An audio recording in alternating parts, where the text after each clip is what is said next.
Então, o nosso trabalho consiste, em linhas gerais, em estabelecer como a expansão da Cracolândia é muito relacionada ao aumento de preços e ao processo de gentrificação e à falta de políticas públicas no centro de São Paulo, especialmente. Então, é uma questão de direito à cidade que, apesar de ser muito discutida, quando chega no poder público não é discutida da mesma forma. Então, por conta disso, nós vamos trazer esses dados e relacionar isso com a expansão da Cracolândia. Então, por exemplo, como é o caso que o David Harvey traz nos livros dele Direito às Cidades Rebeldes, Direito à Cidade e à Rebeldia.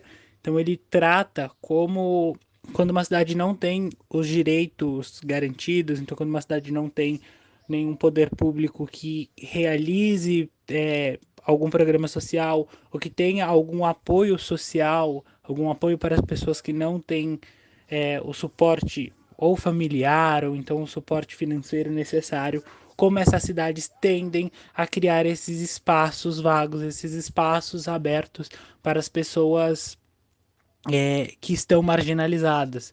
Então, no caso do Brasil, especialmente no Rio de Janeiro, isso seria um exemplo da favelização. Então, como a falta do poder público acaba criando a favela, mas também como é um projeto político a criação de favelas. E aí em São Paulo, o paralelo minimamente trazido a isso, além, claro, das periferias de São Paulo, é a Cracolândia, que é um problema social muito grave, né? As pessoas que estão ali precisam ser tratadas com dignidade, precisam ter o direito delas garantido, o direito ao acesso da cidade delas garantido, mas também que é uma questão que o poder público não trata da mesma forma que trata algum problema de um bairro nobre de São Paulo. Então, o problema da Cracolândia é vamos mandar a polícia e expulsar todas as pessoas dali, sem dar o braço, sem que capacitar a pessoa para que ela saia daquela situação.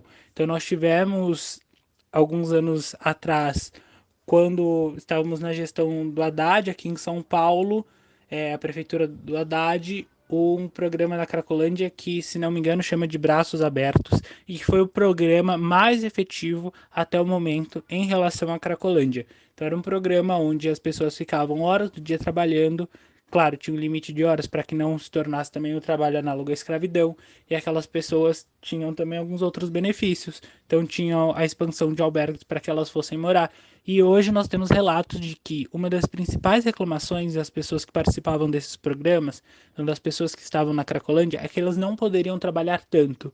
É que elas não poderiam trabalhar mais do que aquelas horas, e que era algo que elas gostariam, porque conforme elas estavam trabalhando, elas não estavam talvez tão focadas na questão da drogadição, e elas tinham uma outra distração. A contrapartida, elas também tinham consciência da utilização de drogas e da diminuição de danos, porque é algo que a gestão, né, nesse caso, preservava muito.